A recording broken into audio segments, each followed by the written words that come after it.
আপুনি ceiling ফেনতো shift লৈছিলোঁ। প্ৰত্যেক 6জন কিশোৰীৰ ভিতৰত এজনে তীব্ৰ মানসিক চাপত ভুগি থাকে। বছৰত 1,70,000কে 1,71,000কে অধিক ব্যক্তি আত্মহত্যা কৰি আছে। সুখী থকাৰ নামে জীৱন নহয়, সমস্যাবিলাক জয় কৰি জীয়াই থকাটোহে আচল। বা সাংঘাতিক কথা এইটো। ৰিহাবত শুবৰ কাৰণে মই ইনজেকশ্যন পৰ্যন্ত ব্যৱহাৰ কৰিছিলোঁ। মানসিক চাপটো এটা সাংঘাতিক কথা হৈছে নতুন তৰুণ প্ৰজন্মৰ কাৰণে, বিশেষকৈ পঢ়া শুনা, অভিভাৱকৰ প্ৰেছাৰ, হেঁচা যে তই ভাল ৰিজাল্ট কৰিবই লাগিব, নহ'লে এই পৃথিৱীটোৰ কোনো কাম নাই, বিদ্যালয়ৰ পৰা হেঁচা। মোৰ ঘৰখনৰ বাবে ময়ে সমগ্ৰ পৃথিৱী, এই কথাটো আমি উপলব্ধি কৰি ল'ব লাগিব এই ছাৰ্ভাইভেল লাইফত। মই বহুত সাহিত্য জগতৰ মানুহ দেখিছোঁ, সংস্কৃতি জগতৰ মানুহ দেখিছোঁ। প্ৰিয় দৰ্শক, এইখন হৈছে এগৰাকী মানসিক ৰোগীৰ আত্মকথা, যিয়ে এতিয়া মানসিক ৰোগী নহয়, মানসিক ৰোগক তেওঁ জয় কৰিছে। যদি আপোনাৰ সন্তান খিংখিঙীয়া হৈ পৰিছে, সকলো কথাতে তেওঁ খং ৰাগ বেছিকৈ কৰে, তেনেহ'লে আপুনি ধাৰণা কৰিব বা তেওঁৰ ওপৰত আপুনি অধ্যয়ন কৰিবলৈ বা নজৰ ৰাখিবলৈ চেষ্টা কৰিব যে আপোনাৰ সন্তান মানসিক ৰোগত আক্ৰান্ত হ'বলৈ যোৱাৰ সম্ভাৱনা বাঢ়িছে। প্ৰণৱ কুমাৰ বৰ্মনৰ সৈতে দেশৰ সফল অসফল ব্যক্তিৰে যুক্তি তৰ্ক গল্প। নমস্কাৰ, ইণ্ডিয়া টুডে এনিৰ প্ৰণৱ কুমাৰ বৰ্মনৰ সৈতে যুক্তি তৰ্ক গল্পলৈ আপোনালোক সকলোকে স্বাগতম জনাইছোঁ। আজিৰ বিষয়টো হৈছে এটা গুৰুত্বপূৰ্ণ বিষয়, আৰু সেই বিষয়টো হৈছে মানসিক ৰোগ, স্কিজোফ্ৰেনিয়া আৰু আত্মহত্যাৰ প্ৰৱণতা। আপোনালোকে জানি আচৰিত হ'ব যে ভাৰতবৰ্ষত প্ৰতি বছৰে 1,70,000তকৈ অধিক লোকে আত্মহত্যা কৰে, আৰু আমাৰ নিচিনা এখন সৰু ৰাজ্য অসমত প্ৰায় 3,200গৰাকী ব্যক্তি আত্মহত্যা কৰে। অৰ্থাৎ প্ৰতি 1,00,000জন ব্যক্তিৰ ভিতৰত 12.2জনকৈ ব্যক্তি আত্মহত্যা কৰে। আৰু এই আত্মহত্যাৰ বিভিন্ন কাৰণ আছে যদিও মূল কাৰণ হৈছে মানসিক ব্যাধি, মানসিক ৰোগ। আজিৰ অনুষ্ঠানটো হৈছে আমাৰ সেইসকল অভিভাৱকলৈ যাৰ সন্তানে এনেকুৱা প্ৰৱণতাত বা মানসিক ৰোগত ভুগি আছে, অথচ অভিভাৱকে গম পোৱা নাই, লক্ষণসমূহ গম পোৱা নাই, আৰু সেইসকল তৰুণ প্ৰজন্মলৈকে যিয়ে হতাশগ্ৰস্ত হৈ বা বিভিন্ন মানসিক ৰোগৰ চিকাৰ হৈ আত্মহত্যাৰ প্ৰৱণতা তেওঁলোকৰ গঢ়ি উঠিছে। আজি এনেকুৱা এগৰাকী ব্যক্তিক আমি আমন্ত্ৰণ জনাই আনিছোঁ, যিগৰাকী ব্যক্তিয়ে মানসিক ৰোগৰ চিকাৰ হৈ 3বাৰকৈ আত্মহত্যাৰ তেখেতৰ প্ৰৱণতা গঢ়ি উঠিছিল। 3বাৰ তেওঁ আত্মহত্যা কৰিবলৈ চেষ্টা কৰিছিল, কিন্তু তাৰ পাছতো তেখেতে চিকিৎসকৰ সহযোগ, পৰিয়াল আৰু বন্ধুবৰ্গৰ সহযোগত আৰু নিজৰ মানসিক শক্তিৰ বলত এটা নতুন জীৱন পাবলৈ আৰম্ভ কৰিছিল। তেখেত এগৰাকী বিশিষ্ট লেখক, প্ৰকাশক আৰু চলচ্চিত্ৰ নিৰ্মাতা অজিত কুমাৰ ৰায়। মই অজিত কুমাৰ ৰায়, আপোনাক আমাৰ অনুষ্ঠানলৈকে স্বাগতম জনাইছোঁ। নমস্কাৰ। মই এই অনুষ্ঠানলৈ আপোনাৰ নিমন্ত্ৰণ ক্ৰমে আহিবলৈ পাই মই নথৈ সুখী হৈছোঁ। নাজানো কিমান দূৰ সম্ভৱ আপোনাক মই সহযোগ কৰিম। আপোনাৰ পৰা এইকাৰণে জানিব লাগিব, আপুনি নিজেই এই ৰোগৰ চিকাৰ হৈছিলে, আৰু এই ৰোগত আপুনি কেনেদৰে আক্ৰান্ত হৈছিল আমি জানিম। এই ৰোগৰ আক্ৰান্ত হোৱাৰ পিছত কেনেদৰে তাৰ পৰা আপুনি মুক্তি লাভ কৰিবলৈ সক্ষম হৈছিল আৰু এটা নতুন জীৱন পাবলৈ সক্ষম হৈছিল, এই গোটেই কথাটো আমাৰ তৰুণ প্ৰজন্মৰ কাৰণে খুব এটা আশাপ্ৰদ কথা হ'ব। আপোনাৰ মুখেৰে যেতিয়া তেওঁলোকে শুনিব, আপোনাৰ সংগ্ৰামৰ কাহিনী শুনিব, কাৰণ হোমেন বৰগোহাঁই ছাৰে আপোনাক কৈছিলে যে আশাবাদৰ আপুনি অন্যতম প্ৰতীক এগৰাকী, কথা বাৰ্তা অনুষ্ঠানত আপোনাক আমন্ত্ৰণ জনাওঁতে। গতিকে আপোনাৰ নিচিনা এগৰাকী ব্যক্তিৰ পৰা মানসিক ৰোগ সম্পৰ্কে, মানসিক যিহেতু একেবাৰে বাস্তৱিকভাৱে আপুনি নিজে আক্ৰান্ত আছিলে, আপোনাৰ কি ৰোগ হৈছিলে বাৰু? মানসিক ৰোগ চৰকাৰীভাৱে স্বীকৃত, মনোৰোগ বিশেষজ্ঞৰ মতে স্বীকৃত 200তকৈ অধিক ৰোগ আছে। মই আক্ৰান্ত হৈছিলোঁ বাইপলাৰ ডিছঅৰ্ডাৰ ৰোগত। বাইপলাৰ ডিছঅৰ্ডাৰ ৰোগত। এই ৰোগটোৰ লক্ষণ কি? এই ৰোগটোৰ লক্ষণ প্ৰধানত হৈছে মানে মানুহজনৰ মনৰ স্থিতিটো সাংঘাতিকভাৱে উঠা নমা কৰি থাকে, সাংঘাতিকভাৱে উঠা নমা কৰে, আৰু মানসিক সন্তুলনটো তেওঁ সময়ে সময়ে সাপেক্ষে হেৰুৱাই পেলায়, তেনেকুৱা এটা পৰ্যায়লৈ গুচি যায়গৈ। আৰু 200বিধ স্বীকৃত মানসিক ৰোগ আছে যদিও ইয়াক প্ৰধানত 12টা ভাগত মনোৰোগ বিশেষজ্ঞসকলে ভাগ কৰিছে, আৰু এই 12টা ভাগত ভাগ কৰাৰ পিছত সকলোতকৈ পৰিচিত মানসিক ৰোগ হৈছে আপোনাৰ বাইপলাৰ ডিছঅৰ্ডাৰ আৰু স্কিজোফ্ৰেনিয়া। আৰু স্কিজোফ্ৰেনিয়া ক'বলৈ গ'লে এক প্ৰকাৰে মানে গভীৰ দুখানুভূতিৰ ভিতৰত অতিকে গুৰুত্বপূৰ্ণ এটা ৰোগ, যিটো ৰোগৰ মানে আপুনি চিকিৎসাটোৰ পৰা ৰিকভাৰী কৰাৰ মানে পন্থাটো খুব জটিল। মই ক'ৰবাত পঢ়িছিলোঁ হয় বিশ্ব স্বাস্থ্য সংস্থাই যি পৃথিৱীৰ আটাইতকৈ কঠিন ৰোগ বুলি ঘোষণা কৰিছিলে 10টা ৰোগ, হয় তাৰে ভিতৰত প্ৰথম ৰোগটো আছিলে বিষণ্ণতা, হয় মেলানকলি। হয় পঞ্চমটো ৰোগ আছিলে আত্মহত্যাৰ প্ৰৱণতা বা আত্মহত্যা, আৰু নৱমটো ৰোগ আছিলে স্কিজোফ্ৰেনিয়া। হয় গতিকে পৃথিৱীৰ 10টা আটাইতকৈ কঠিন বেমাৰৰ ভিতৰত 3টা বেমাৰেই মানসিক বেমাৰ। হয় হয় এই 3টা বেমাৰে মানসিক বেমাৰ। আপুনি প্ৰণৱ এটা মানে হৈছে দ্য টাইমছ মেগাজিনে 2010 চনত এটা সমীক্ষা কৰিছিলে মানে বিশ্বৰ 10বিধ ঘাতক ৰোগৰ ওপৰত। 10বিধ ঘাতক ৰোগৰ ওপৰত এটা সমীক্ষা চলিছিল। সেই সমীক্ষাত 2010 চনত টাইমছ মেগাজিনত প্ৰকাশ হৈছিল 9 নম্বৰত আছিল ডিপ্ৰেছন আৰু 1 নম্বৰত আছিল হাৰ্ট এটেক। কিন্তু 2020 চনত পুনৰবাৰ যেতিয়া সমীক্ষাটো টাইমছে আগবঢ়ালে, সেই সমীক্ষাটোত এক ভয়ানক তথ্য মানে বাহিৰলৈ ওলাই আহিল। এই 9 নম্বৰত থকা ডিপ্ৰেছন ৰোগটো গৈ 2 নম্বৰত প্ৰৱেশ কৰিলে। মানে বিশ্বৰ আটাইতকৈ ঘাতক ৰোগটো হৈছে হাৰ্ট এটেক, দ্বিতীয় ঘাতক ৰোগটোৱে হৈছে ডিপ্ৰেছন। এক ভয়ংকৰ পৰিৱেশৰ ফালে গতি কৰি আছে এতিয়া। ইমান মানুহে মানসিক ৰোগত আক্ৰান্ত হৈছে, অথচ কিন্তু মানুহে নিজেও নাজানে যে তেওঁ মানসিক ৰোগত তেওঁ আক্ৰান্ত হৈ আছে, বা সমাজে নাজানে, তেওঁৰ ওচৰ চুবুৰীয়াই নাজানে, আত্মীয়ই নাজানে, কিন্তু আক্ৰান্ত হৈ আছে মানুহগৰাকীয়ে। মানুহ সচেতন নহয় এইটো বিষয়ত। কিয় মানুহে এই ধৰণে মানসিক ৰোগত আক্ৰান্ত হৈছে? আচলতে ক'বলৈ গ'লে আপুনি বা মেণ্টেল হেল্থ ছাৰ্ভে যিটো তথ্য, সেই তথ্যটোৰ মতে বিশ্বৰ 195খন দেশৰ ভিতৰত 120 কোটি জনসাধাৰণে কোনো নহয় কোনো এবিধ মানসিক ৰোগত আক্ৰান্ত হৈ আছে। বৰ আচৰিত কথা এইটো। হয়তো বহুতে নিজেও নাজানে আৰু এই সম্পৰ্কে জ্ঞাত নহয়, নাইবা তেওঁ যেতিয়া জ্ঞাত হোৱালৈকে সময়টো এক্সট্ৰিম পজিশ্যন এটা পাই যায়, মানে আউট অফ কণ্ট্ৰল হৈ যায়, এনেকুৱা এটা পৰ্যায়ো পাই যায়। আৰু দেখা গৈছে যিবিলাক ৰাজ্যত বা যিবিলাক দেশত মানসিক ৰোগৰ সংখ্যা বাঢ়িছে, শিক্ষিত লোকৰ সংখ্যা বেছি, বা আৰ্থিকভাৱে যিসকলৰ সচ্ছল অৱস্থা, তেওঁলোকৰ মাজত এই ৰোগৰ সংখ্যাটো বেছি। যেনেদৰে কেৰেলা এখন উচ্চ শিক্ষিত ৰাজ্য, তাত এই ৰোগীৰ সংখ্যা বেছি। তেনেদৰে তেলেংগানাত এই ৰোগীৰ সংখ্যা বেছি, বা ছত্তীশগড়ত এই ৰোগীৰ সংখ্যা বেছি। এই কথাটো হয়। আৰু মানুহৰ জীৱনত এম্বিশ্যন থকাটো খুবেই প্ৰয়োজন, কিন্তু হাই এম্বিচিয়াছ যিটো আমাৰ আকাংক্ষা থাকিব লাগে, উচ্চাকাংক্ষাই কিন্তু মানুহক ডিপ্ৰেশ্যনলৈ বেছি গতি কৰাইছে। সেইটো হ'ল আপোনাৰ প্ৰতিযোগিতাৰ দৌৰেই হওক, আপোনাৰ সাফল্যৰ দৌৰেই হওক, নাইবা যান্ত্ৰিকতাৰ পৃথিৱীখনত সোমাই মানে ভোগবাদী এটা চিন্তাধাৰাই হওক, এই এনেকুৱা কাৰণবিলাকে বা অৰ্থ উপাৰ্জনৰ প্ৰতিযোগিতা, এই এনেকুৱা বিষয়বিলাকে বেছি আগ্ৰাসন কৰি পেলাইছে। মানুহে আজিৰ তাৰিখত কম কথাত সুখী হৈ থাকিব নোৱাৰে। সেইটো সকলো বস্তুৱে বেছিকে লাগে মানুহক। যেনেকে পৰীক্ষাত নম্বৰ বেছিকে লাগে, পৰীক্ষাত ভালকে উত্তীৰ্ণ হ'ব লাগে। যদি এগৰাকী মেধাৱী ছাত্ৰই ভালকে উত্তীৰ্ণ নহয়, যেনেকে নিটত দেখা গ'ল, নিটৰ পৰীক্ষা ফাদিল হোৱাৰ পিছত 26 গৰাকীকে ছাত্ৰ ছাত্ৰী আত্মহত্যা কৰিছে। ভয়ংকৰ এটা পৰিস্থিতি বা পৰিৱেশ। আপোনাৰ এই ৰোগটো কেতিয়া ধৰা পৰিল আৰু আপুনি নিজে কেনেকে গম পালে?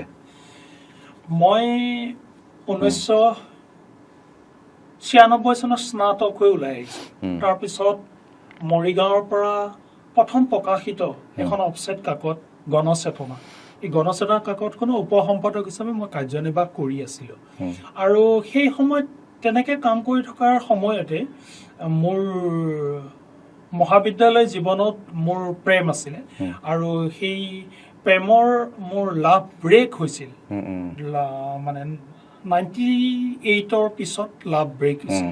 ব্ৰেক হোৱাৰ পিছত মই 99ত প্ৰথম ডিপ্ৰেশ্যনত খোজ পেলাইছোঁ। 99ত প্ৰথম ডিপ্ৰেশ্যন। মানে যিকোনো বিষয়ত ব্যৰ্থতাই আপোনাক এই ৰোগলৈকে লৈ যাব পাৰে। হয়, ব্যৰ্থতাৰ যাতনাই লৈ যাব পাৰে। সেইটো ক্ষণিকৰ বাবে হ'লেও যিকোনো এজন মানুহ ক্ষণিকৰ বাবে হ'লেও ডিপ্ৰেশ্যনত নপৰাকৈ কোনো মানুহ আছে বুলি মই ভাবিব নোৱাৰো আৰু ইয়াত মানে সৰু ল'ৰা ছোৱালীৰ পৰা মানে একদম মেচিউৰ্ড মানুহ এজনলৈকে কোনো বয়সৰো নিৰ্ধাৰিত কথা নাথাকে যেতিয়া এই মানসিক বদভ্যাসলৈকে সেই আপোনাৰ ব্যৰ্থতাৰ যি আপোনাৰ যাতনা সেই মানসিক ব্যৰ্থতাৰ যিটো যাতনা যেতিয়া সি এক মানসিক বদভ্যাসলৈকে ৰূপান্তৰিত হয় তেতিয়া সেই ৰোগলৈকেও ৰূপান্তৰিত হয় আচলতে আপুনি যদি ক'বলৈ বিচাৰে মই ক'বলৈ বিচাৰো যে একাত্মবোধ আৰু বহিঃজগতৰ পৰা নিজকে সংকোচন কৰি ৰখাটো খুবেই মাৰাত্মক ঘটনা আজিকালি সেইটোৱেই বেছিকে সংঘটিত হ'বলৈ লৈছে ইয়াত ব্যৰ্থতাই হওক বা প্ৰাপ্তিৰ বেদনাই হওক অপ্ৰাপ্তিৰ বেদনা যিটো হৈছে এই সকলোবোৰ বস্তু সামঞ্জস্য হৈ মই দেখিছো যে মোৰ ক্ষেত্ৰত আপুনি সুধিছিলে মোৰ ক্ষেত্ৰত যেতিয়া হৈছিলে তেতিয়া মই লাহে লাহে নিজকে বহিৰ্বিশ্বৰ পৰা সংকোচন কৰি আনিছিলোঁ আনি মই নিজকে এখন নিজা পৃথিৱীত মই সোমাই গৈছিলোঁ এখন বন্ধ পৃথিৱীত সোমাই গৈছিলোঁ আৰু সেই পৃথিৱীখনত বাহিৰে মই অন্য বিষয় মই কোনো ধৰণে চাবলৈ বিচৰা নাছিলোঁ আৰু ক'তো আপোনাৰ ভাল নলগা হৈ যায় এটা সময়ত নলগা হৈ গৈছিলে একাত্মবোধটোৱে ভাল লাগে নিজৰ লগত থাকি ভাল লাগে ভাল লাগে আৰু সেই পৃথিৱীখনতে বিচৰণ কৰি তাত থাকিয়েই বেছি আনন্দ অনুভৱ কৰে সেই মুহূৰ্তটোত কিন্তু সেই একাত্মবোধটোৱে নি এটা সময়ত এনেকুৱা এটা পৰ্যায়লৈ লৈ যায় যিটো আপুনি অলপ আগতে প্ৰণৱ ক'লে যে 1,71,000তকৈ অধিক সংখ্যকে ভাৰতত প্ৰতি বছৰে আত্মহত্যা কৰে এই আত্মহত্যাৰ প্ৰৱণতাটো তেতিয়াই গঢ়ি উঠে যেতিয়া মানুহজনে নিজস্ব পৃথিৱীখনৰ মাজত বিচৰণ কৰি থাকি নিজকে অসাৰ অনুভৱ কৰে মূল্যহীন অনুভৱ কৰে সেই সময়ত গৈ মানুহজনে এটা সময়ত গৈ আত্মহত্যাৰ পদক্ষেপটো বাছি জীয়াই থকাৰ অৰ্থ নাইকিয়া হৈ যায় তেওঁৰ পৃথিৱীখনত তেওঁ নিজেই বুজি লয় যে মোক জীয়াই থকাৰ কোনো প্ৰয়োজন নাই অৰ্থ নাই আৰু এটা কথা ইয়াতে মই ক'বলৈ বিচাৰো আপুনি যিটো তথ্য কৈছে এই তথ্যটো সম্পূৰ্ণ গ্ৰহণযোগ্য তথ্য 1,71,000তকৈ অধিকে আত্মহত্যা কৰে NCRB তথ্য মতে 2024 চনত যিটো তথ্য ফাদিল হৈছিলে মানে দাখিল কৰিছিলে সেই তথ্যত লিপিবদ্ধ আছে 1,70,746 গৰাকী ব্যক্তিয়ে আপোনাৰ আত্মহত্যাৰ পথ বাছি লৈছিল অনলি ফৰ ডিপ্ৰেশ্যন আৰু সেই NCRB তথ্যত আপুনি উল্লেখ কৰিছে NCRB তথ্য 2024ত অসমো পিছ পৰি থকা নাই অসমত লিপিবদ্ধ হৈছে 3,203টা আত্মহত্যা আৰু আপুনি অলপ আগতে স্কিজোফ্ৰেনিয়াৰ কথা কৈছিলে স্কিজোফ্ৰেনিয়াত মানে স্কিজোফ্ৰেনিয়াত আক্ৰান্ত যিমান ব্যক্তি থাকে এই স্কিজোফ্ৰেনিয়াত আক্ৰান্ত ব্যক্তিৰ আপুনি বৰ আচৰিত কথা 5% ব্যক্তি আত্মহত্যাতেই মৃত্যুবৰণ কৰে তেওঁলোকৰ স্কিজোফ্ৰেনিয়া ফৰ্ম হোৱাৰ পিছত সেই ব্যক্তিজনৰ জীৱনত এবাৰ হ'লেও আপোনাৰ আত্মহত্যাৰ প্ৰৱণতা গঢ়ি উঠেই এটা সময়ত স্কিজোফ্ৰেনিয়াক কেঞ্চাৰ অফ মাইণ্ড বুলি কোৱা হৈছিলে এতিয়া নকয় বাৰু কেঞ্চাৰ অফ মাইণ্ড এতিয়া বিভিন্ন চিকিৎসা আহি গ'ল আৰু অসমতো বিভিন্ন ব্যক্তি আৰু বিশেষকৈ দেখিছোঁ বৌদ্ধিক জগতৰ লগত জড়িত ব্যক্তি স্কিজোফ্ৰেনিয়াত জড়িত হয় আৰু যিকোনো প্ৰকাৰে তেওঁলোকে জীয়াই থকাৰ ইচ্ছাটো তেওঁলোকৰ নাইকিয়া হৈ যায় মই এটা কথা আপোনাক আকৌ ক'ব বিচাৰিছোঁ যিহেতু আপুনি 3বাৰ ছুইচাইড এটেম্প কৰিছিলে 3বাৰ আত্মহত্যা কৰিবলৈ আপুনি চেষ্টা কৰিছিলে বা অপচেষ্টা কৰিছিলে এই বিষয়ে কওকচোন অকণমান এই বিষয়ে ক'বলৈ গ'লে মই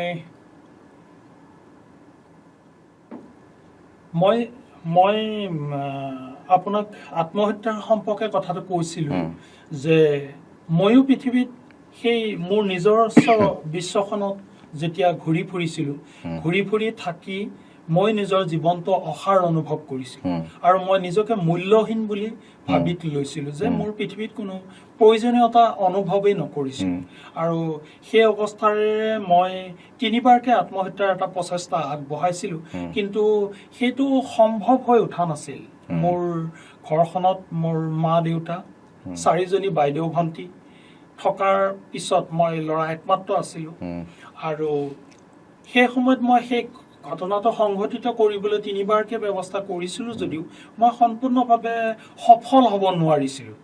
হয়তো আপুনি চিলিং ফেনতো চিলিং ফেনতো মই চিফ্ট লৈছিলোঁ, চিপ লৈছিলে, হয়, কিন্তু তাতো মোৰ সম্ভৱ নহ'লগৈ, সফল নহ'ল। সফল নহ'ল মানে এইটো ভাল কথা বাৰু, নহ'লে আজি আপোনাক আমি এগৰাকী লেখক, প্ৰকাশক বা চিনেমা প্ৰযোজক হিচাপত নাপালোহেঁতেন। গতিকে যিয়ে নহওক, যদি ঈশ্বৰক বিশ্বাস কৰোঁ তেনেহ'লে ঈশ্বৰে যি কৰিলে ভালেই কৰিলে, যিহেতু আপুনি আপোনাৰ আত্মহত্যাৰ যিটো অপচেষ্টা আছিলে সি সফল নহ'ল।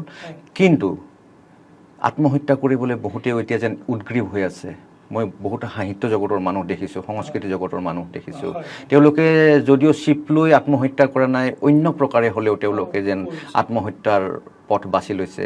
কেতিয়াবা সুৰাসক্ত হৈ, নিচাসক্ত হৈ জীয়াই থকাৰ অৰ্থ তেওঁলোকে বিচাৰি নোপোৱা হৈছে। এনেকুৱা বহুত কাহিনী সংঘটিত হৈছে। আপুনি অভিভাৱিকাসকলক কি ক'ব বিচাৰে? নিজৰ সন্তানৰ ক্ষেত্ৰত কেনেদৰে তেওঁলোকক ট্ৰিট কৰিব, কেনেদৰে তেওঁলোকৰ আচৰণৰ পৰা তেওঁলোকে গম পাব যে তেওঁৰ সন্তান স্কিজোফ্ৰেনিয়া বা মানসিক ৰোগত আক্ৰান্ত হৈছে? আচ্ছা, এই কথাটো হৈছে আজিকালি আমি এনেকুৱা এটা অৱস্থা হৈ গৈছেগৈ, মানে শিশুৰ প্ৰভাৱটো যথেষ্ট উল্লেখনীয় হৈ পৰিছে। শিশুৰে আমাৰ মানৱ সম্পদ প্ৰথম ষ্টাৰ্টিঙৰ পৰা যেনেদৰে যায়, তেনেকৈ আপোনাৰ মই এই সম্পৰ্কত ক'বলৈ গ'লে মনোৰোগ বিশেষজ্ঞসকল আৰু মনোৰোগ যিবোৰ শিক্ষক আছে, তেওঁলোকে যিখিনি নিয়ম কৰিছে, তাৰোপৰিও মই মোৰ ক্ষেত্ৰত মই নিজে এজন ডিপ্ৰেশ্যন ৰোগী হিচাপে থাকি আৰু মনোৰোগ বিশেষজ্ঞৰ পৰামৰ্শ অনুসৰি মই 12টা নিয়ম প্ৰযোজ্য কৰিছিলোঁ মোক ছাৰ্ভাইভেল লাইফটো আনিবলৈ, আৰু এই লক্ষণসমূহ ধৰাৰো 12টা নিয়ম আছে। আপুনি যদি অনুমতি দিয়ে মই নিশ্চয় আপুনি দৰ্শকলৈকে কওক, আমাৰ অভিভাৱিকা আৰু তৰুণ প্ৰজন্মৰ কাৰণে জনাওকচোন কি লক্ষণ।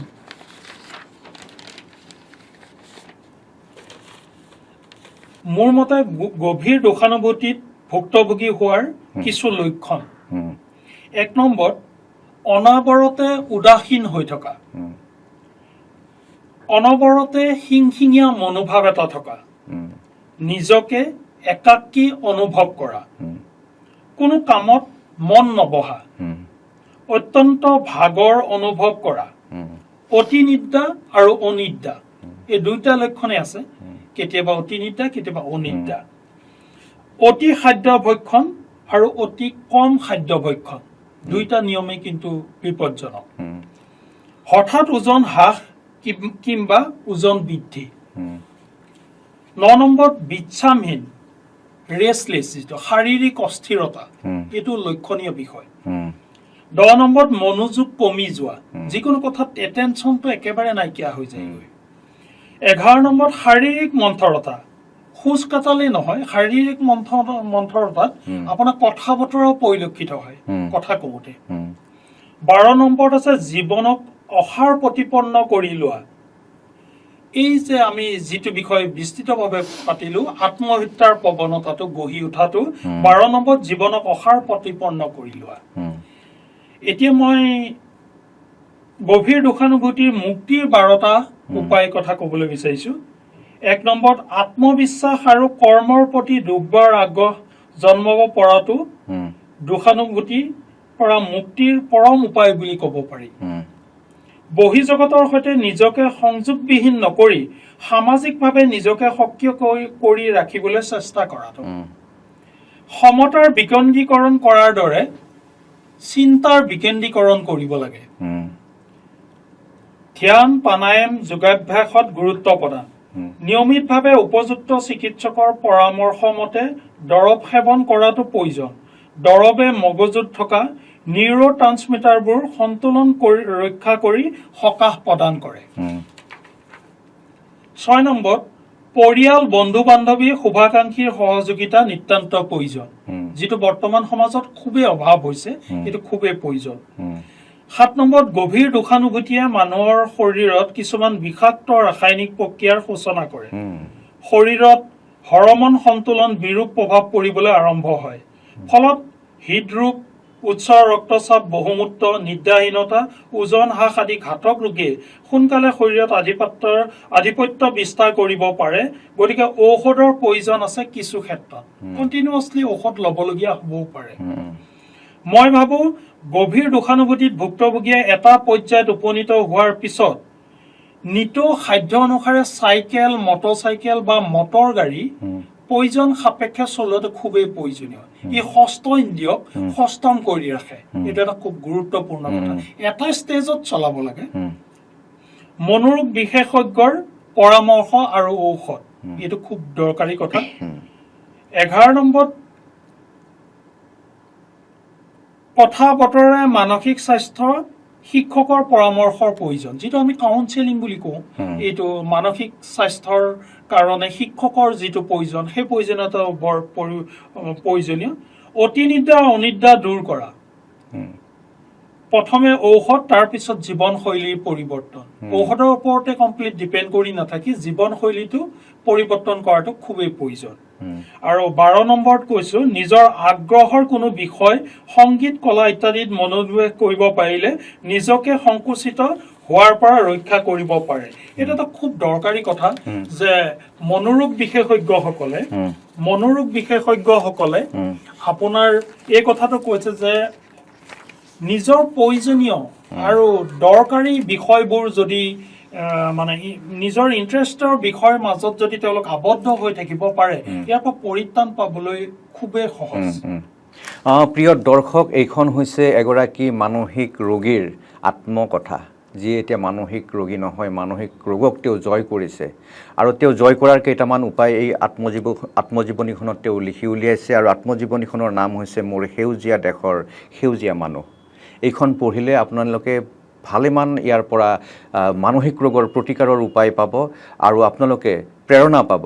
আৰু এই কথাকেইটা মই অভিভাৱকসকলক পুনৰ জনাব বিচাৰিছোঁ যে মানসিক ৰোগৰ আপোনাৰ যদি সন্তান মানসিক ৰোগত আক্ৰান্ত হৈছে আপুনি কেনেকৈ গম পাব। তেখেতে লিখি উলিয়াইছে যে যদি অনবৰতে আপোনাৰ পৰিয়ালত বা আপোনাৰ ঘৰৰ ভিতৰত আপোনাৰ সন্তান উদাসীন হৈ থাকে, তেনেহ'লে ই এটা মানসিক ৰোগৰ প্ৰাথমিক লক্ষণ। দ্বিতীয়টো হৈছে যদি আপোনাৰ সন্তান খিংখিঙীয়া হৈ পৰিছে, সকলো কথাতে তেওঁ খং ৰাগ বেছিকৈ কৰে, তেনেহ'লে আপুনি ধাৰণা কৰিব বা তেওঁৰ ওপৰত আপুনি অধ্যয়ন কৰিবলৈ বা নজৰ ৰাখিবলৈ চেষ্টা কৰিব যে আপোনাৰ সন্তান মানসিক ৰোগত আক্ৰান্ত হ'বলৈ যোৱাৰ সম্ভাৱনা বাঢ়িছে। তৃতীয়টো হৈছে যদি আপোনাৰ সন্তানে অকলে থাকি ভাল পায়, অকলশৰীয়াকৈ থাকি ভাল পায়, একাকীভাৱে থাকি ভাল পায়, লগ সংগ নিবিচাৰে, তেনেহ'লে এইটো এটা মানসিক ৰোগৰ লক্ষণ হ'ব পাৰে। গতিকে এই ক্ষেত্ৰত আপোনালোকে নিজৰ সন্তানক লৈ সাৱধান হ'ব। চতুৰ্থটো কথা হৈছে যদি আপোনাৰ সন্তানৰ কোনো কথাতে মন নবহে, এইটো এটা গুৰুত্বপূৰ্ণ এই ৰোগৰ লক্ষণ। পঞ্চম হৈছে যদি আপোনাৰ সন্তান সকলো সময়তে ভাগৰুৱা তেওঁ অনুভৱ কৰি থাকে, তেনেহ'লে ইও এটা মানসিক ৰোগৰ লক্ষণ হ'ব পাৰে। ষষ্ঠ লক্ষণটো হৈছে যদি অনিদ্ৰা, যদি আপোনাৰ সন্তানৰ টোপনি কমি গৈছে, তেনেহ'লে ই এটা মানসিক ৰোগৰ লক্ষণ হ'ব পাৰে। আৰু যদি টোপনি বেছি হৈছে, বেছি টোপনি গধুৰ হৈছে, বহু সময় অকল শুই থাকিবলৈ বিচাৰে, তেনেহ'লে ইও আপোনাৰ সন্তানৰ মানসিক ৰোগৰ লক্ষণ হ'ব পাৰে। যদি তেওঁ বেছিকৈ খাদ্য ভক্ষণ কৰিবলৈ ইচ্ছা প্ৰকাশ কৰে, তেনেহ'লে ইও এটা মানসিক ৰোগৰ লক্ষণ হ'ব পাৰে। আৰু যদি একেবাৰে খাবলৈ মন নকৰে আপোনাৰ সন্তানে, ইও এটা মানসিক ৰোগৰ লক্ষণ হ'ব পাৰে। হঠাৎ যদি আপোনাৰ সন্তানৰ ওজন হ্ৰাস হয় বা ওজন বৃদ্ধি হয়, ইও কিন্তু এটা মানসিক ৰোগৰে লক্ষণ। শাৰীৰিক অস্থিৰতা, আপুনি লক্ষ্য কৰিব যেতিয়া সন্তানক দেখিব শাৰীৰিকভাৱে খুব অস্থিৰ, তেওঁ ৰেষ্টলেছ হয়, তেতিয়া ই এটা মানসিক ৰোগৰ লক্ষণ হ'ব পাৰে। যদি পঢ়া শুনা, কাম কাজ, সংগীত, কলা সকলো ক্ষেত্ৰতে তেওঁৰ মনোযোগ নোহোৱা হৈ যায় আপোনাৰ সন্তানৰ, তেনেহ'লে ইও এটা মানসিক ৰোগৰ কাৰণ হ'ব পাৰে।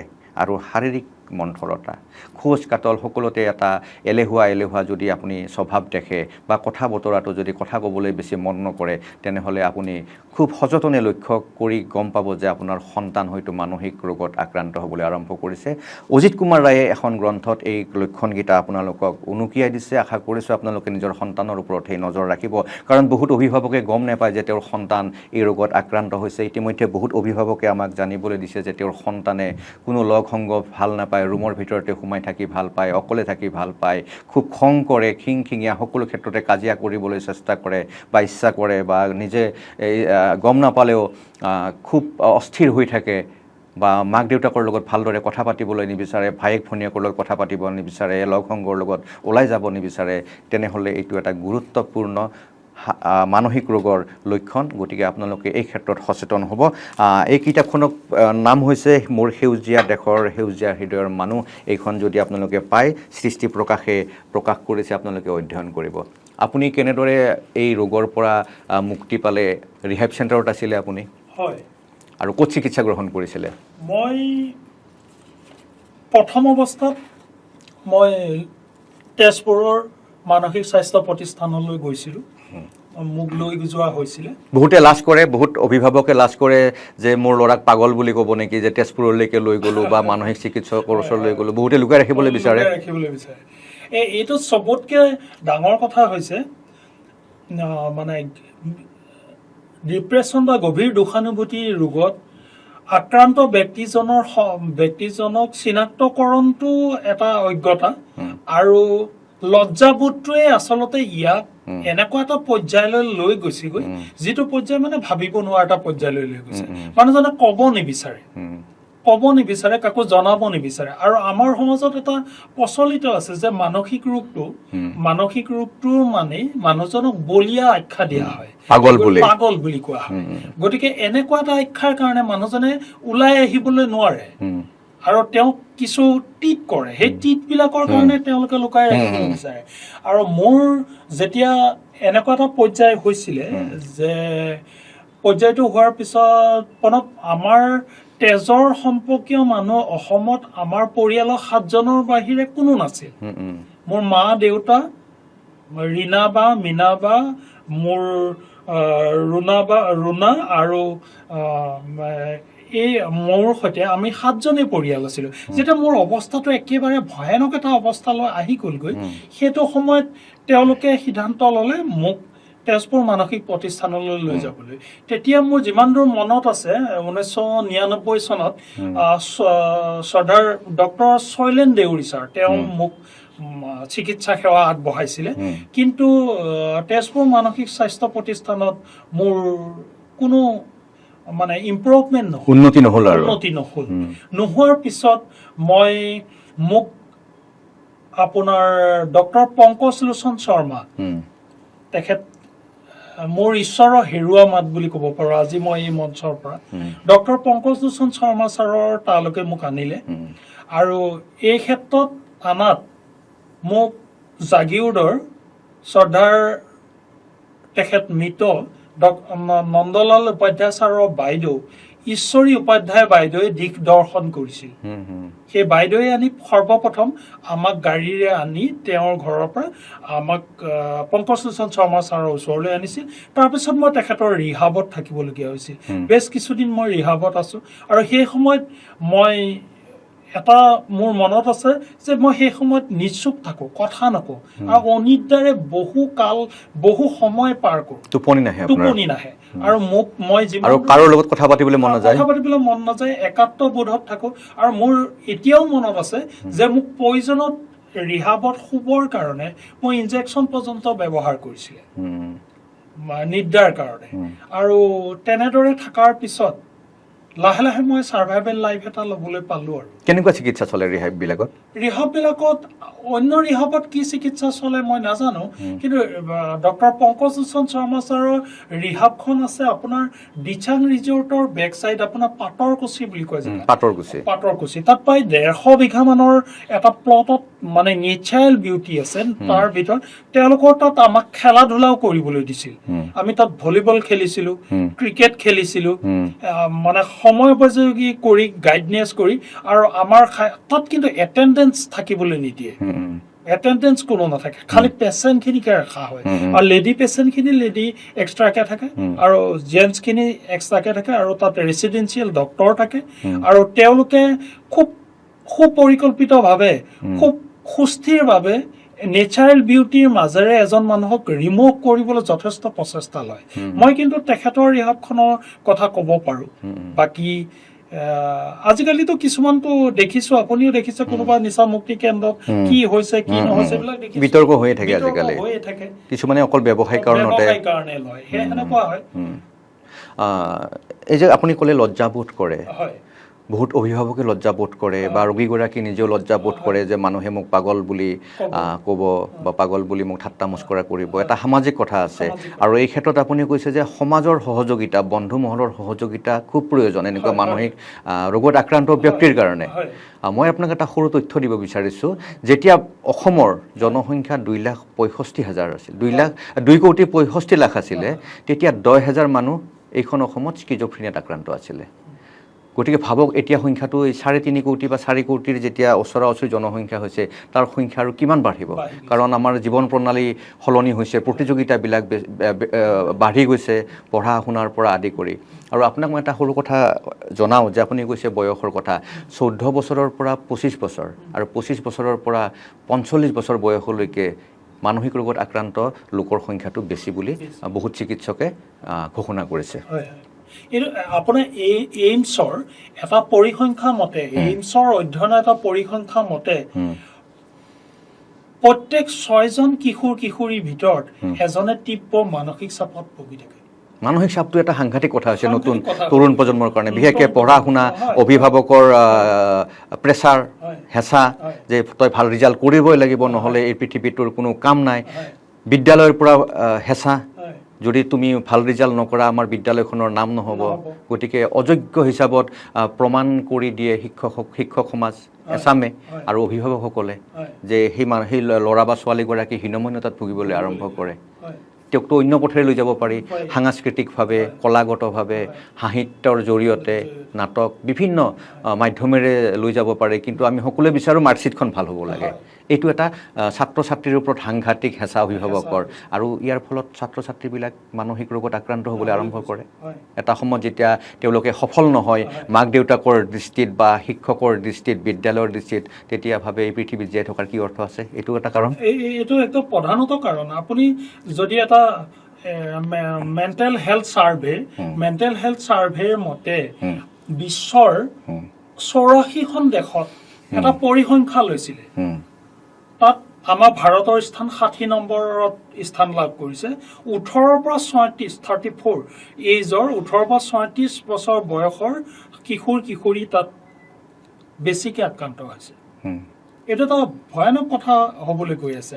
আৰু আপুনি যে অলপ আগতে ক'লে যে স্কিজোফ্ৰেনিয়াৰ 10,000 লোক, যে এতিয়া আচৰিত লাগে, মানে মেণ্টেল হেল্থ ছাৰ্ভেৰ তথ্য মতে 30 পৰা 50 লাখ লোক ভাৰতবৰ্ষত বৰ্তমান স্কিজোফ্ৰেনিয়াত আক্ৰান্ত ব্যক্তি।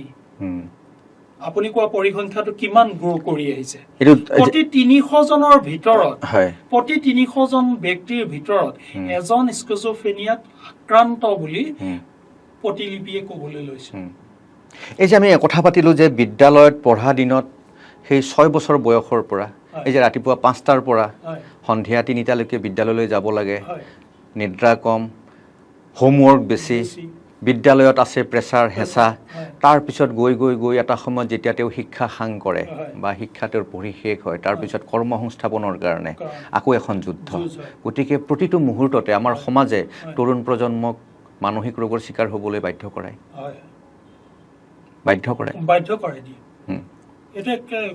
আৰু যাৰ কাৰণে হতাশাৰ পৰা মুক্তি পাবলৈ মানুহে নিচাসক্ত জীৱন এটা আঁকোৱালি লয়। আৰু সেইটো এটা ভয়ানক পৰিৱেশলৈ আগবঢ়াই লৈ গৈ আছে। কথাটো মানে এনেকুৱা এটা জটিল পৰিৱেশলৈ গৈ আছে, আপুনি কল্পনা কৰিবলৈ নোৱাৰে। তাৰমানে এনেকুৱা এটা জটিল পৰিৱেশ উপস্থাপন হৈ গৈছে গৈ এই মানসিক ৰোগটো। মই এটা পইণ্ট আপোনাক জনাব বিচাৰিছোঁ। যেতিয়া মানুহে ভাং খায়, তৰুণ প্ৰজন্মই LSD, PCP, এমফেটামিন, এই যে মাদক দ্ৰব্য সেৱন কৰে, তেতিয়া কি হয়, স্কিজোফ্ৰেনিয়াৰ কিছুমান লক্ষণ সেই নিচাসক্ত মানুহবিলাকৰ শৰীৰত দেখা যায় বা সেই যুৱক সমাজৰ মাজত দেখা যায়। যেনেকৈ ভাং খালে দৰ্শন, মানে দেখাটো খুব সংবেদনশীল হৈ উঠে, শ্ৰৱণ খুব সংবেদনশীল হৈ উঠে, ঘ্ৰাণ, স্বাদ আৰু ইন্দ্ৰিয়বোৰ তীব্ৰ সংবেদনশীল হৈ উঠে, আৰু স্মৃতি আৰু মনোযোগ কমি যায় যেতিয়া মানুহে মদ ভাং আদি নিচাত মানে ডুবি থাকে। তৰুণ প্ৰজন্ম কথা বতৰা অসংলগ্ন হৈ পৰে, তেওঁলোকৰ আতংকিত আৰু সন্দেহবাদী হৈ উঠে। তেওঁলোক খুব আতংক হয় যে মোক কোনোবাই হত্যা কৰিব নেকি, সন্দেহবাদী হয়, বা তেওঁ আনকি খাদ্যটো কোনোবাই বিষ মিলাই দিছে এনেকুৱা এটা পৰ্যায়লৈকে যায় বুলি মই পঢ়িবলৈ পাইছোঁ, এইটো মই লিখি লৈ আহিছোঁ হা। দেখাত স্কিজোফ্ৰেনিয়া যেন লাগিলেও ই কিন্তু স্কিজোফ্ৰেনিয়া বুলি বহুতে নকয়, কিন্তু এই কথাখিনি যদি ডক্টৰক আপুনি বুজাই নকয় তেনেহ'লে ডক্টৰে আপোনাৰ ভুল চিকিৎসা কৰিব পাৰে স্কিজোফ্ৰেনিয়া বুলি। স্কিজোফ্ৰেনিয়াত আপোনাৰ প্ৰধানত অপাৰ্থিৱ বিষয়বিলাক বেছি দৃশ্যমান হয়। যেনে আপুনি হঠাতে কিবা এটা ঘ্ৰাণ পাইছে, কিন্তু প্ৰয়োজনহীন কথা এইটো, কিবা এটাই আপোনাক অনুকৰণ কৰিছে, অপাৰ্থিৱ বিষয়ত বেছি গুৰুত্ব প্ৰদান কৰে, ভয় খায়, শংকা আহে। আৰু স্কিজোফ্ৰেনিয়াৰ ৰোগীসকলক আপুনি অপাৰ্থিৱ বস্তুটোৰ সত্যতাৰ ওপৰত যদি প্ৰতিপন্ন কৰিও তাক কয়, সি কিছু বস্তু দৃশ্যমান হয়, তাক যদি সত্যৰে প্ৰতিপন্ন কৰিবলৈ যায় সেই কথাটো কিন্তু তেওঁ প্ৰতিপন্ন নাযায়। এইটো আপোনাৰ অডিটৰী হলিউচিনেশ্যন আৰু এটা আছে ভিজুৱেল হলিউচিনেশ্যন, য'ত আপোনাৰ শব্দ নহ'লেওতো শব্দ শুনে বা কোনো দৃশ্য নাথাকিলেওতো কিছুমান দৃশ্য দেখিবলৈ পায়। স্কিজোফ্ৰেনিয়াত এটা লক্ষণ, এটা লক্ষণ যে আপুনি ক'তো একো শব্দ হোৱা নাই অথচ আপুনি বহুত শব্দ শুনিছে বা আপুনি আতংকিত হৈছে তাকে লৈ, তেনেদৰে আপুনি একো নেদেখা বস্তু দেখিছে। আগতে মানুহে কি কৈছিলে, ভূত প্ৰেত এই যে দেখে যে, ই এটা কিন্তু মানসিক ৰোগৰ লক্ষণ। আৰু আগতেতো এইটো আপোনাৰ জৰা ফুকাৰ মাজেৰে মানসিক ৰোগীসকলক চিকিৎসা কৰিবলৈ চেষ্টা কৰিছিলে। গোটেই পৃথিৱীতে মানসিক ৰোগ আজিৰ ৰোগ নহয়। মই এটা কথা আকৌ লিখি আনিছোঁ দেই আপোনাৰ কাৰণে সুধিবলৈ, যে এটা সময়ত ভূত প্ৰেতৰ বাবে মানসিক ৰোগ হোৱা বুলি ধাৰণা কৰা হৈছিল, ডাইনীসকলক ভূত প্ৰেত বুলি ধাৰণা কৰা হৈছিল। আধুনিক চিকিৎসা শাস্ত্ৰৰ জনক হিপোক্ৰেটিছে তেওঁ এই ধাৰণাটো নাকচ কৰিছে প্ৰথম, যে মানুহৰ মানসিক ৰোগ মানে ভূতে ধৰা নহয়, বিৰাই ধৰা নহয়, জিনে ধৰা নহয়, বা মানে ভূত লম্ভা নহয়, বা ডাইনী মানে তেওঁক ভূতে লম্ভা কোনো চৰিত্ৰ নহয়, তেওঁ মানসিক বা শাৰীৰিকভাৱে অসুস্থ এগৰাকী ব্যক্তি। যিটো অসমতো সাংঘাতিকভাৱে চলিছিলে বিৰুবালা ৰাভাৰ অভিযান আৰম্ভ হোৱাৰ আগতে, যে ডাইনী বুলি হত্যা কৰা হৈছিলে। এই ডাইনী বুলি যিসকলক হত্যা কৰা হৈছিল তেওঁলোক মানসিক বা শাৰীৰিকভাৱে অসুস্থ ব্যক্তি, সেইটো হিপোক্ৰেটিছৰ দিনতো আছিল, তেতিয়াও আছিল। জন ডায়াৰ, আপোনাৰ জন ডায়াৰে 1563 খ্ৰীষ্টাব্দত, প্ৰায় শংকৰদেৱৰ সমসাময়িক বুলি ক'ব পাৰি, তেখেতে দ্য ডিচিপশ্যন অফ জেমছ বুলি এখন গ্ৰন্থ লিখিছিল। সেই গ্ৰন্থখনত তেখেতে উল্লেখ কৰিছিল যে ডাইনী ভবাসকল মানসিক আৰু শাৰীৰিকভাৱে অসুস্থ ব্যক্তি, শয়তান বা কোনো পাপৰ ফলত এয়া নহয়।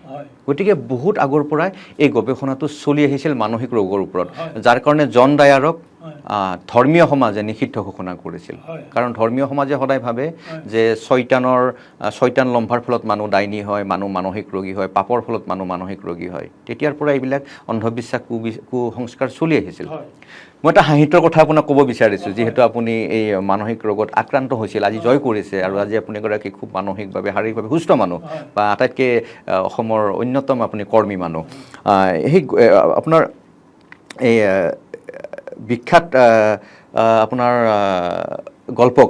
বিখ্যাত গল্পকাৰ তেখেত হৈছে আমাৰ এডগাৰ এলেন পো।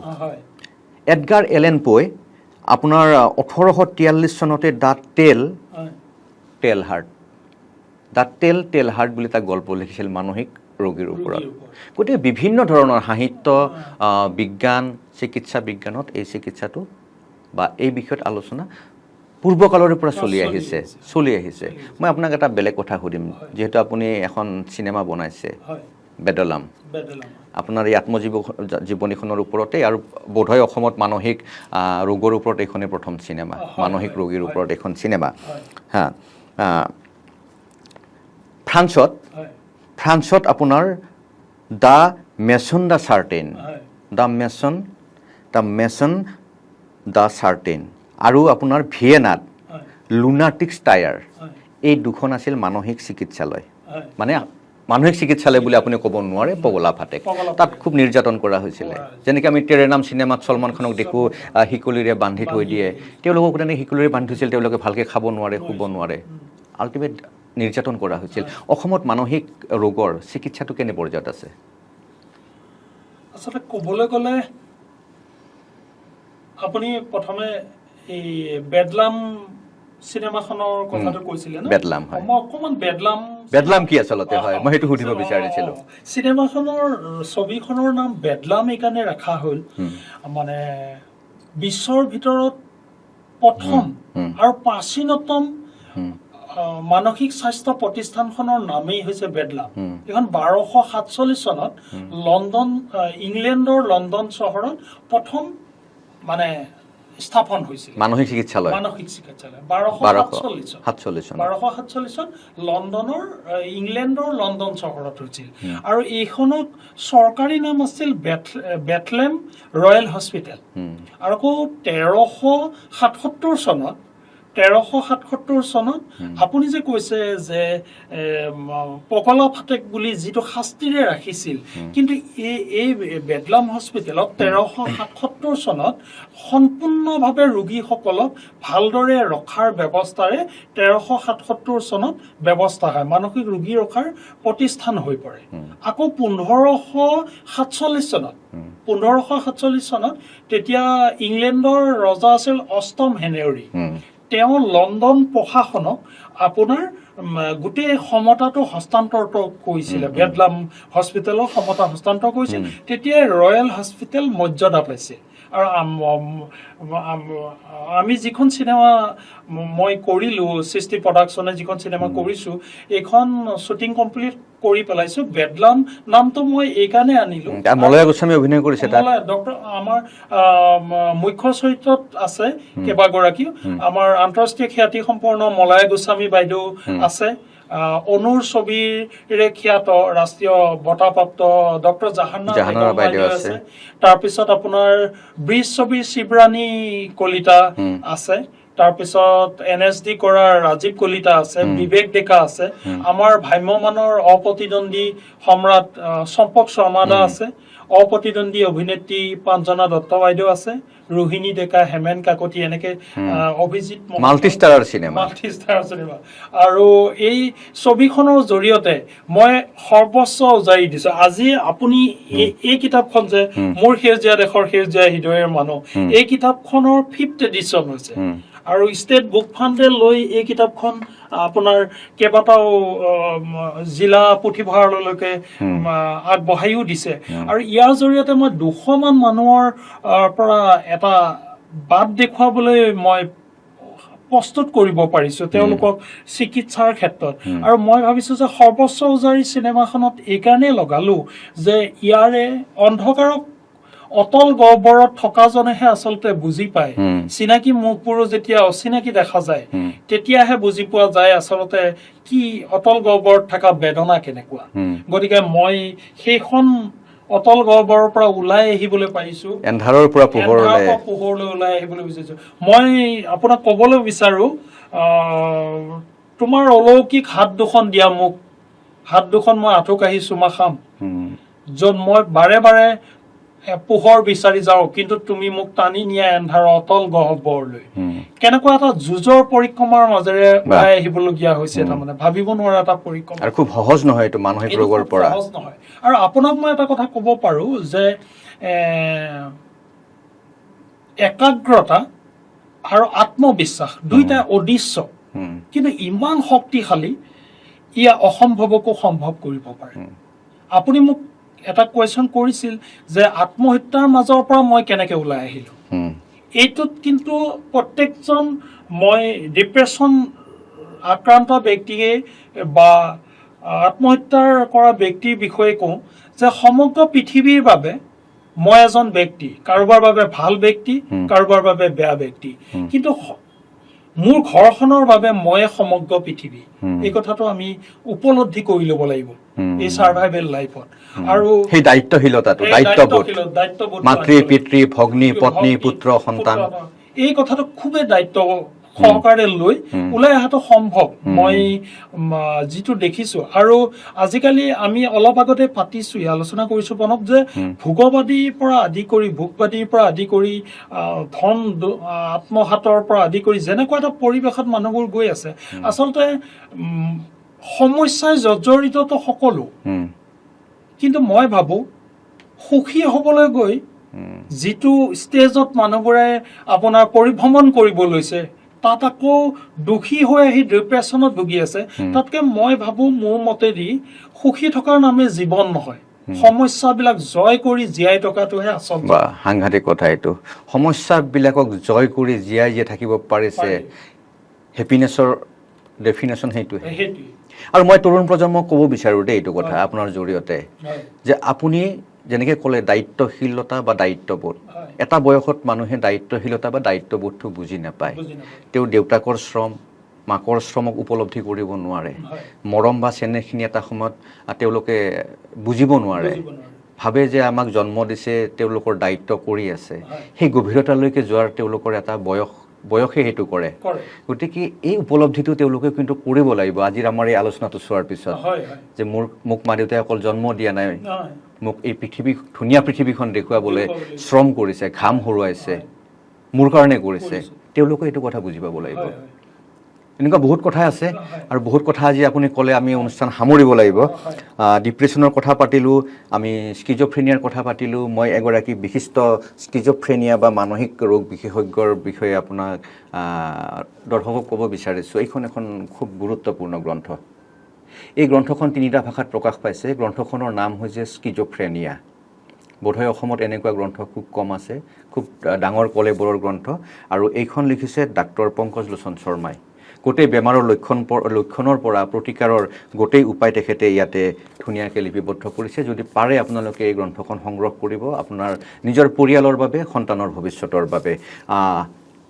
আপুনি কৈছিলে সহযোগিতা আৰু নিজকে সমাজৰ লগত বিলীন কৰি দিয়া দুটা গুৰুত্বপূৰ্ণ কথা মানসিক ৰোগীৰ বাবে আপোনাক এগৰাকী শিক্ষকে খুব সহযোগিতা কৰিছিলে মই আপোনাক ক'বলৈ বিচাৰোঁ যে মোৰ যেতিয়া ডিপ্ৰেশ্যনত মই লাহে লাহে খোজ দি আগবাঢ়ি গৈ আছোঁ অথচ মোৰ ঘৰৰ মানুহ জ্ঞাত নহয় ঘৰৰ মানুহে ভাবিছিল যে ই একাত্মবোধত আছে অলপ অকলশৰে আছে তেনেকৈ থাকিব দিলে ভাল পাব সেইটোৱে মোৰ এটা প্ৰধান কাৰণ হৈ পৰিল তাৰপিছত যেতিয়া মোৰ পৰিৱেশটো যথেষ্ট বেয়ালৈ ঢাল খালে তেতিয়া ওচৰ চুবুৰীয়া মানুহে ক'বলৈ ল'লে যে মোক মানে ঘৰৰ পৰা আঁতৰাই ৰাখিবলৈ ব্যৱস্থা এটা কৰিলে কিন্তু তেওঁলোকেও কোনেও ক'ব নোৱাৰিলে যে কোনে ক'লৈ নিব বা ক'ত আঁতৰাব আৰু আমাৰ যিহেতু মানে তেজৰ সম্পৰ্কীয় কোনো মানুহ নাছিলেই অসমত সেই সময়ত এইটো এটা ডাঙৰ কথা নগাঁও জিলাৰ স্বৰ্গীয় কুশৰাম বৰদলৈ মই মহাদেৱ বুলি কওঁ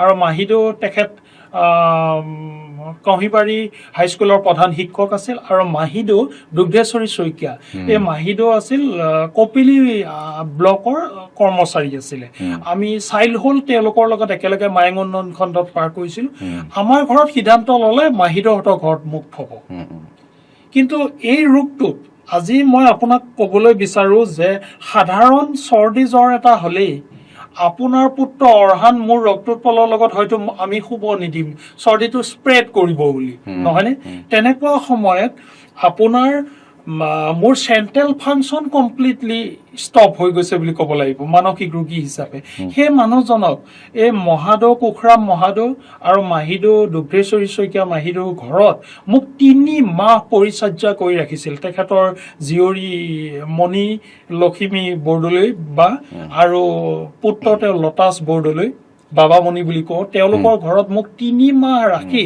আৰু এটা ইণ্টাৰেষ্টিং কথা তেওঁলোকৰ ঘৰৰ পৰাই মোক তেজপুৰ মানসিক স্বাস্থ্য কেন্দ্ৰলৈ প্ৰতিষ্ঠানলৈ মোক লৈ যোৱাৰো ব্যৱস্থা কৰিছিল তেওঁলোকে ডক্টৰী ট্ৰিটমেণ্টো কৰিছিল সেইটো সময়ত বিশিষ্ট উদ্যোগপতি তেওঁৰে ভতিজাক মৃদুল বৰদলৈ দাদাই মোক মোৰ বাইদেউ বীণা বাইদেউৰ লগত যায় এনেকৈ কৰি মোক কৰিছিল আৰু মোৰ বন্ধুবৰ্গৰ কথা ক'ব পাৰোঁ মই কাৰ নাম ল'ম এতিয়া মই ক'বলৈ পৰা নাই যথেষ্ট সংখ্যক বন্ধুৱে মোক সেই সময়ত সহায় সহযোগ কৰিছিল তথাপি মই সাগৰ কুমাৰ নাথ আৰু ৰোহিণী ডেকা তেওঁলোকে মোক মই খোজ কাঢ়িবলৈও পাহৰি গৈছিলোঁ ওলাই যোৱাটোতো অসম্ভৱেই তেওঁলোকে মোক আগুৱাই লৈ গৈছিলে চাৰিআলিয়ে চেণ্টিকেটে হাতত ধৰিও মোক খোজ কঢ়াইছিল এই পৰ্যন্ত হৈছিল গতিকে মই কওঁ যে লজ্জাবোধ আৰু লুকুৱাই ৰখাতকৈ এই ৰোগটো আমি যিহেতু সকলো ফালে গ্ৰাসেই কৰি তুলিছে, গতিকে সামাজিকভাৱে সমাজৰ ব্যক্তি, পৰিয়ালৰ ব্যক্তি আৰু বন্ধু বান্ধৱে সকলো ধৰণে আগুৰি লৈ যদি সহায় সহযোগ নকৰে, তেতিয়া তাৰ নিৰাময় প্ৰক্ৰিয়াটোৰ কাৰণে আগবাঢ়িবলৈ বৰ অসুবিধা। আৰু আজি যদি মই ক'বলৈ বিচাৰোঁ যে আজি মই আপোনাৰ ঘৰলৈ গৈছোঁ, মোক আপুনি সুধিছে যে চাহ একাপ খাব নেকি, মই যদি ক'ব পাৰোঁ যে মোৰ গ্লুক'জ আছে, মোৰ বডিত ডায়েবেটিছ আছে, মোক চুগাৰ ফ্ৰী চাহ দিব। মই যদি ৰাতি আপোনাৰ তাত ভাত সাজ খাওঁ, আপুনি যদি কয় যে মই মাংস আনিবলৈ যাওঁ, মই যদি কৈ দিওঁ যে মোৰ হাই BP আছে, আপুনি ৰেড মিট আনিব, তেনেহ'লে মই ভাবোঁ মই এটা প্ৰচেষ্টাৰে আগবাঢ়িছোঁ যে কিয় ক'ব নোৱাৰে মানুহে যে মোৰ ল'ৰাটো মেণ্টেলি অলপ ডিষ্টাৰ্ব হৈ আছে, গতিকে তাক কেনেকৈ পৰিচৰ্যা কৰিব লাগে, কেনেকৈ পৰিচালিত কৰিব লাগে অপেনলি ক'ব লাগিব। নহ'লেতো যিটো ভয়ংকৰ সমস্যা হৈ আছে, সন্মুখত আমাৰ একো নাই, কিন্তু পিছফালটোতো গোটেইটো আৱৰি লৈছে। বছৰত 1,70,000কে 1,71,000তকৈ অধিক ব্যক্তি আত্মহত্যা কৰি আছে।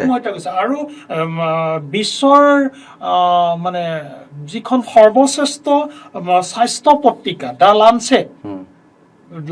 লাঞ্চেটত এটা তথ্য হৈছে যে 195খন বিশ্বৰ দেশৰ ভিতৰত 120 কোটি জনসাধাৰণ কোনো নহয় কোনো মানসিক ৰোগত আক্ৰান্ত হৈ আছে।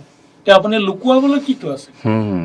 কিন্তু এই ক্ষেত্ৰত এখন দৰদী হাত, এখন দৰদী হৃদয়ৰ খুব প্ৰয়োজন, প্ৰেমৰ প্ৰয়োজন আছে।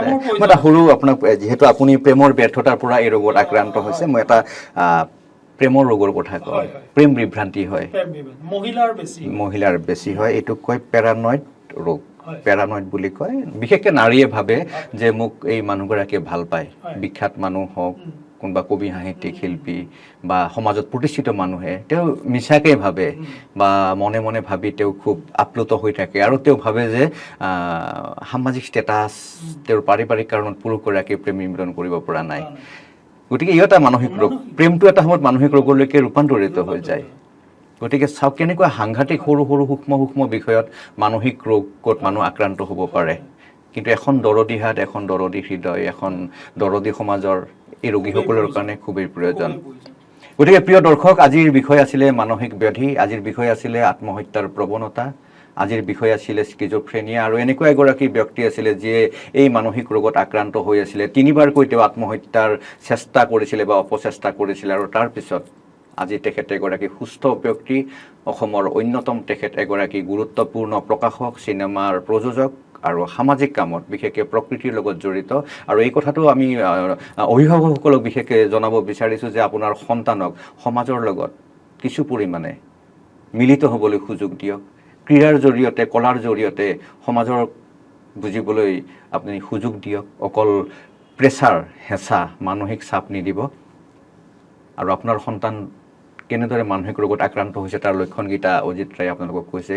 আপোনালোকৰ সন্তানক সূক্ষ্মভাৱে পৰ্যবেক্ষণ কৰক। আশা কৰিছোঁ আজিৰ অনুষ্ঠান যুক্তিতৰ্ক গল্পই আপোনালোকক যথেষ্ট উপকাৰ সাধিব।